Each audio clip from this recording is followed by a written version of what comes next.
Hello everyone, welcome back to my channel. My name is Ken, a counsellor helping men and women to better understand what the hell is going on with dating and relationships and to help people heal from their attachment related challenges.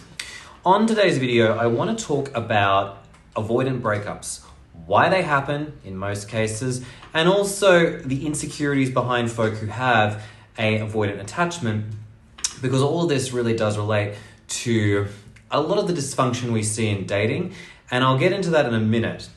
In short, it's about really understanding where a lot of these insecurities for these folk come from, how their emotional suppression plays out, and also why it can be so destructive for people on the receiving end and how it can really hurt them long term. If this video is of help, please like and subscribe. It greatly helps me out. And if you're looking for more information on this, please feel free to share with me in the comments below, or also share your experiences with being on the receiving end of an avoidant breakup. So let's dive straight. So let's set the scene by way of an example.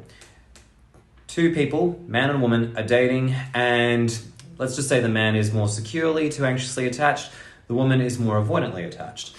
They're dating. The woman is really into the guy, and she's really pursuing him, she's really into him, saying things like, I've never felt this way about anyone before, you're so much better than all my toxic exes, I really want to be with you. And she's really into him. He is gradually falling for her. They have a lot of shared interests, a lot of banter. They really love talking about the same sort of stuff. And it's a relationship marked by a lot of shared interests. And then as the things start to progress and things start to become a bit more emotionally deep, she starts to pull away. She also becomes very rigid in sex, also saying that she finds it, strange that he doesn't get hard during sex and complains about his sexual performance. And also abruptly breaks up with him after saying one night, I love you, citing that, I just don't think I want to be in a relationship anymore. Now, just to be very clear, that example could have been rearranged. The woman could have been a man, the guy could have been a woman. It could have been a gay relationship between two women, two men. The point is, the dynamic remains regardless of the orientation of the people who are in it. Key thing to understand is that for a lot of folk who are emotionally suppressing themselves, they appear very confident. They appear to be very secure in themselves. But deep down, these avoidantly traded folk are terrified of sometimes being rejected, of also having a partner who may not be able to perform well in sex because it makes them feel bad about themselves, of having a partner who may not be, say, closeted enough for them, who's not gay enough for them, who's not athletic enough for them, who's not fit enough for them, who doesn't have boobs big enough for them, who's not physically attractive enough for them. And that while they'll say it is often very clumsy, saying things like, oh, I love you emotionally and intellectually, but I want someone who's more physically attractive. It's important to understand that for folk who are more avoidantly attached, they do struggle a lot with expressing themselves. And so what they'll often do is they'll find things which then cause them to shut down. And it's a real act of self-sabotage. They may emotionally connect with the person that they're with, but they often find little things that just scare them. And sometimes it's just the fear of losing their independence, which is the dumbest of all, but for them, it's life-threatening. Or at least they think it is. And for many of them, when their insecurities build, they just start to feel so much anxiety and so much dread. And at the same time, they also don't want to be portrayed as the bad person, because for many of these folk, they have a very shaky core where they hate deviating from being the good boy or the good girl, which means they'll break up with you in a way which makes them look good and you look like the villain for making them feel this way. Often a lot of the time when they're with you, they're just so frustrated that they're feeling all this intense emotion, but because they're not regulating, they'll think you're to blame when in fact it's them. A key thing to understand about these folk too is that they're not to blame for a lot of this. No one taught them and said the consequence of emotional suppression is going to be that you also have very dysfunctional relationships where you're likely to end up with a lot of toxic partners and also reject the people who are best for you. And a lot of the time, they've grown up in environments where it has been quite toxic. They may have had the overbearing mother or father who was overly emotional and they were just like, no, I can't deal with this. So they just learned to not be as emotional, and they hate the idea of potentially going into an environment like that, even if they're maybe unnecessarily worried about the emotions of another person.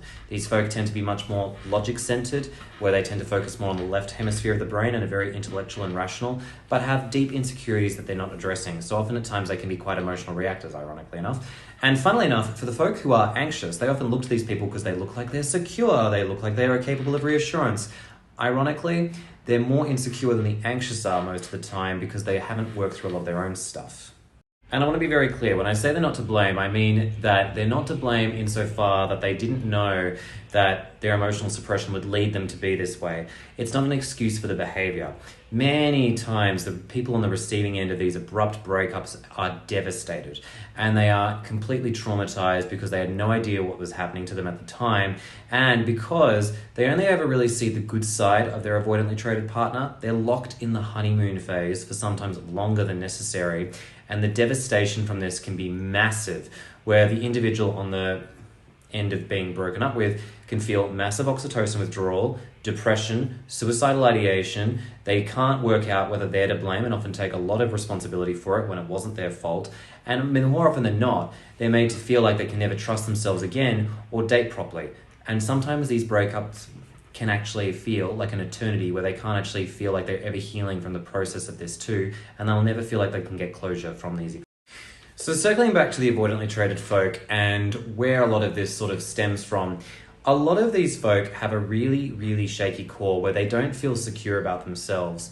And for a lot of them, their homeostasis, like I was saying earlier, is around toxic relationships. For them, they don't want to open up and be vulnerable because that would reveal the vulnerable parts of them. I have many avoidantly traded clients who, honestly, I got to say, I love working with them. They're phenomenal people in terms of therapy when they're there and they commit to it, because it really shows so much beautiful sides to their character. And as a clinician, I get to say that. It's one of those things where when you're seeing it, some of the common themes are, I don't want to show that vulnerable, weak little girl or boy because I'm so scared what they would think of me.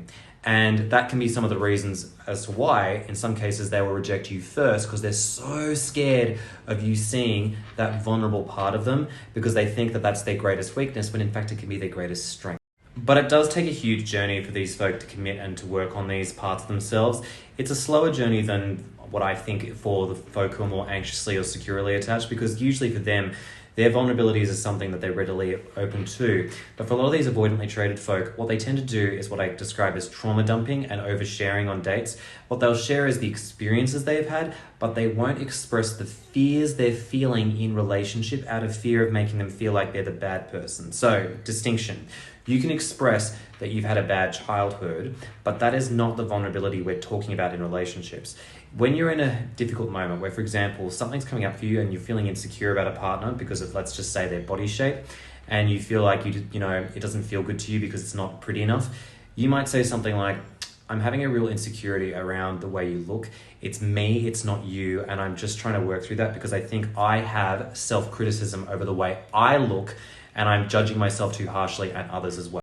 And lastly, I think it's really key to express that for a lot of these folk, when they are dating, for many of them, they've often had bad experiences with narcissistically traded folk, and often at times, they will often find it easier to be with that because it continues to confirm the narrative that they're not meant to be in relationships that they have running in their head, which is entirely untrue, but they believe that, and so it's valid to them.